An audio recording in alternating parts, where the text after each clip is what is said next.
Hello अस्सलाम वालेकुम दोस्तों। तो यार क्या हाल है। आज की इस वीडियो में हम 2007 second year intermediate accounting Karachi board का पार्टनरशिप डिसोल्यूशन का क्वेश्चन सॉल्व करेंगे और इसी के साथ साथ समझेंगे भी कि ये क्वेश्चन किस तरीके से सॉल्व हुआ या इस तरीके के क्वेश्चन किस तरीके से सॉल्व होते हैं। ठीक है, तो चलिए क्वेश्चन पढ़ते हैं। यहाँ इस क्वेश्चन में लिखा हुआ है कि given Arshad and Rashid were equal partners. Arshad और राशिद जो कि दो इक्वल पार्टनर्स, यानी कि इनकी जो प्रॉफिट और लॉस शेयरिंग रेशियोज हैं वो इक्वल हैं। ठीक है, यानी कि कोई जो भी प्रॉफिट वगैरह होता है वो लोग ये 50-50 शेयर करते हैं। ठीक है, दे लिक्विडेट दिया बिजनेस, उन लोगों ने अपना बिजनेस खत्म किया। लिक्विडेट करना मतलब खत्म करना। ठीक है, लिक्विडेट और डिसोल्यूशन करना यानी कि एक ही चीज है, मतलब these both are the same thing with the same meaning. ठीक है, अच्छा, after all assets were sold and liabilities of the firm were paid off. ठीक है, जितनी भी एसेट्स थे वो बिक गए और जो भी लायबिलिटीज थी वो उनकी भी मतलब पेमेंट कर दी गई। ठीक है, there was cash balance of ₹40,000। ठीक है, लायबिलिटीज के तमाम लायबिलिटीज की सेटलमेंट के बाद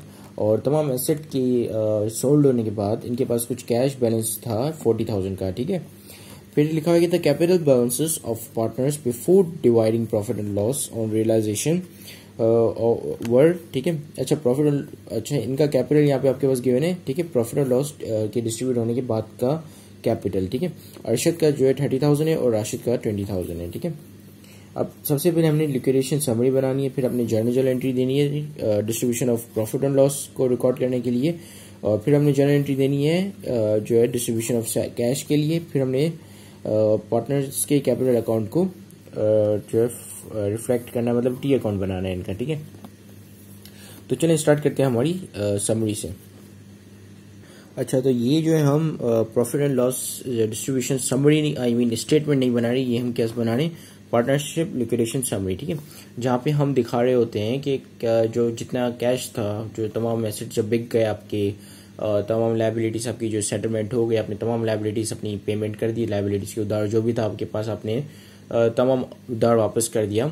उसके बाद जो कैश बचा जिससे आपने जो है पार्टनर्स को निकालना है। ठीक है, तो वो कैश कितना बचा और उसके कंपेयर में पार्टनर्स को जो है पार्टनर्स का कैपिटल कितना है। ठीक है, जैसे कि लेट सपोज के दो पार्टनर्स हैं, उन दोनों का कैपिटल जो है 20,000 है, लेकिन आपके पास कैश जो है एंड में बिजनेस के पास जो है वो कुछ 30,000 का बचता है, तो उसका मतलब कि दोनों पार्टनर्स को लॉस हुआ है। ठीक है, तो उसको हम क्या कहते हैं, रियलाइजेशन लॉस। ठीक है, तो अच्छा रियलाइजेशन लॉस इसको क्यों कहते हैं, क्योंकि आप जैसा कि आपको पता है कि आपकी जब अदर एसेट्स सोल्ड आउट होती हैं तो उस पर आपको या तो फिर आपको गेन होता है या तो फिर आपको लॉस होता है। ठीक है, तो उस गेन या लॉस को आप कौन सी एंट्री से पूरा करते हो, आपकी रियलाइजेशन गेन या लॉस पे। ठीक है, फिर क्या होता है कि आपका रियलाइजेशन गेन या लॉस जो है वो क्लोज हो जाता है आपकी कैपिटल में। ठीक है, यानी कि पार्टनर्स के कैपिटल में। ठीक है, तो यहाँ पे आपके पास तीन अकाउंट्स हैं, एक कैश का अकाउंट, दूसरा आपके पास अरशद कैपिटल और राशिद कैपिटल। ठीक है, जैसा कि आप यहाँ पे क्वेश्चन में देख सकते हैं। ठीक है, कि आपके पास यहाँ पे कैश का बैलेंस है 40,000 का, और उसके अलावा आपके पास जो है वो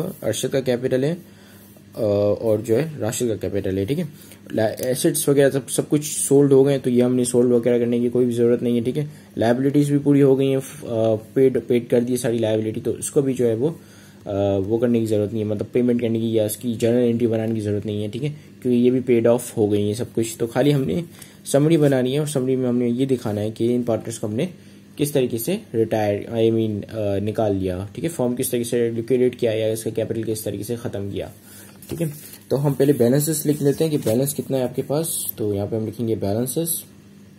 ठीक है, बैलेंसेस में आप जैसा कि यहाँ पे देख पा रहे हैं कि यहाँ पे लिखा है कि कैश बैलेंस जो है तमाम एसेट के बिकने के बाद, लायबिलिटीज की सेटलमेंट होने के बाद आपके पास कैश जो है 40,000 का बच गया, लेकिन इन दोनों के पार्टनर्स की कैपिटल जो है 40,000 से ज्यादा है। ठीक है, अरशद के जो कैपिटल है वो 30,000 का कैपिटल है और राशिद का जो कैपिटल है वो 20,000 का 20,000 का कैपिटल है। ठीक है, तो जब हम 40 में से 30 और 20 माइनस करते हैं तो आपके पास ये कितने बचेंगे, -10। ठीक है, तो यानी कि -10 जो है that is your realisation loss, क्योंकि ऑब्वियसली आपको जो है कैश ज्यादा चाहिए, तो कितना ज्यादा चाहिए होगा, 10,000 आपका कैश ज्यादा हो तब जाके आप इन दोनों के कैपिटल को कम कर सकते हो, मतलब खत्म कर सकते हो। ठीक है, इन दोनों को कैश देके रवाना कर सकते हो, लेकिन आपके पास जो है 40,000 का कैश पड़ा हुआ है और ये दोनों बोल रहे हैं कि भाई मैंने तो इन्वेस्टमेंट जो की थी वो 30,000 की थी, एक बोल रहा है और दूसरा बोल रहा है कि भाई मैंने इन्वेस्टमेंट 20,000 की थी, मैं कैसे जो है वो जो है अपना क्या कहते हैं 10,000 की कैश में मान जाऊं। ठीक है, तो क्या होगा कि ये जो लॉस है वो इन दोनों पार्टनर्स में डिस्ट्रीब्यूट होगा। ठीक है,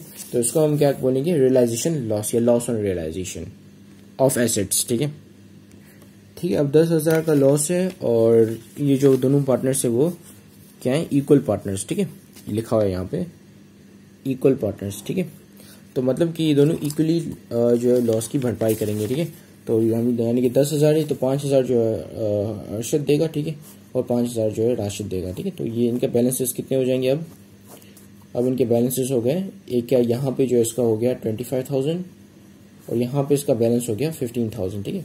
क्या अब जो ये 40,000 से हम इन दोनों की पेमेंट कर सकते हैं? तो ऑब्वियसली हम कर सकते हैं, ठीक है।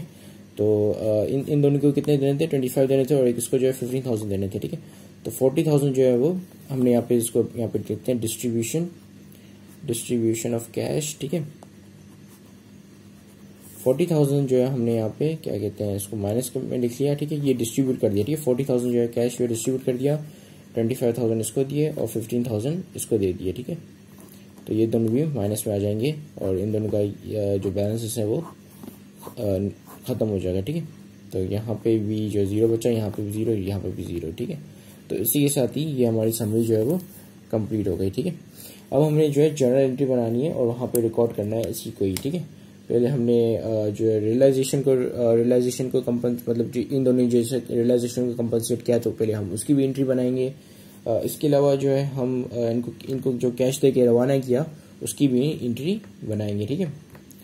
तो चलें यहाँ पे जर्नल एंट्रीज बनाना शुरू करते हैं, ठीक है। तो ये आपका जर्नल का फॉर्मेट आ गया। तो सबसे पहले हम रियलाइजेशन का जो लॉस है उसको कंपनसेट करते हुए दिखाएंगे, ठीक है। तो रियलाइजेशन की लॉस को जो कंपनसेट करे, अच्छा रियलाइजेशन क्या है, बेसिकली एक रेवेन्यू अकाउंट की तरह इसकी जो ट्रीटमेंट है वो एक रेवेन्यू अकाउंट की तरह होती है, ठीक है। यानी कि जब भी बढ़ता है तो हम उसको जो है क्रेडिट साइड पे रिकॉर्ड करते हैं और जब भी बढ़ेगा तो इसका मतलब कि ये गेन है। अगर क्रेडिट साइड पे रिकॉर्ड हो रहा है तो रियलाइजेशन पे आपको गेन हुआ है, अगर ये डेबिट साइड पे रिकॉर्ड होता है तो इसका मतलब कि आपको रियलाइजेशन पे लॉस हुआ है। अब जो आपको डेबिट साइड पे जो रिकॉर्ड हुआ हुआ है, आई मीन जो क्रेडिट साइड पे आपका रिकॉर्ड हुआ हुआ है उसको हम उठा के डेबिट साइड पे शिफ्ट करते हैं, मतलब खत्म करने के लिए, ठीक है। अगर ये डेबिट साइड पे है ऑलरेडी, जैसे कि इस सिचुएशन में जो ये ऑलरेडी डेबिट साइड पे तो उसको उठा के हम पकड़ के क्रेडिट करेंगे, इसको खत्म करेंगे, ठीक है, कंपनसेट करेंगे, इसको बेसिकली कंपनसेट करना बोलते हैं, ठीक है। तो इसको कौन कौन पार्टनर्स जो है बेसिकली कंपनसेट करेंगे और आपके पास कौन कौन से पार्टनर है कि हर्षित, तो हर्षित जो अपना कैपिटल कम करेगा और अपनी लॉस की जो है भरपाई करेगा, ठीक है, रियलाइजेशन लॉस की, ठीक है। फिर दूसरा है राशिद, ठीक है, राशिद यहाँ पे लिखते हैं राशिद कैपिटल, ठीक है, और यहाँ पे लिखेंगे रियलाइजेशन जो कि पहले लॉस में था और अब इसकी भरपाई हो गई 10,000 से, ठीक है। और 5,000 जो है आपके हर्षित ने दिए, 5,000 जो आपके राशिद ने भी दिए, ठीक है। दूसरा आपने क्या करना है, दूसरा हमने इन दोनों के कैपिटल को भी खत्म कर देना है, ठीक है। अच्छा इन दोनों के कैपिटल कितने थे, 35 के थे, 30,000 का था और उसका जो 20,000 का था, तो दोनों के 5,000 यहाँ से माइनस हो गए, ठीक है। ये कैपिटल क्या है, डेबिट साइड पे, ठीक है। कैपिटल जब भी बढ़ता है तो उसको क्रेडिट करते हो, डेबिट साइड पे तो उसका मतलब कि ये माइनस में लिखा हुआ है, ठीक है।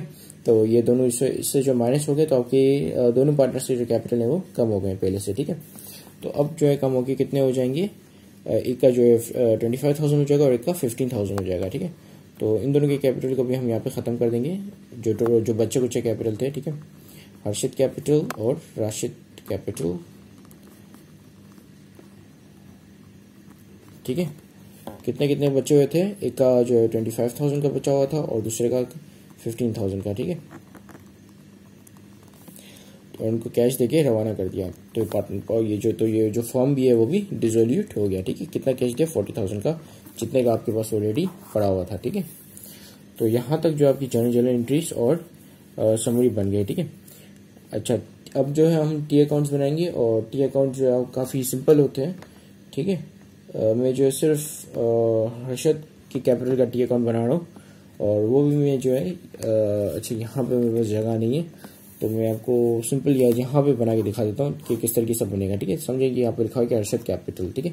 तो देखो हर्षद का कैपिटल जो है पहले डेबिट हो रहा है 5,000 से, किसकी वजह से हो रहा है, रियलाइजेशन की वजह से, ठीक है।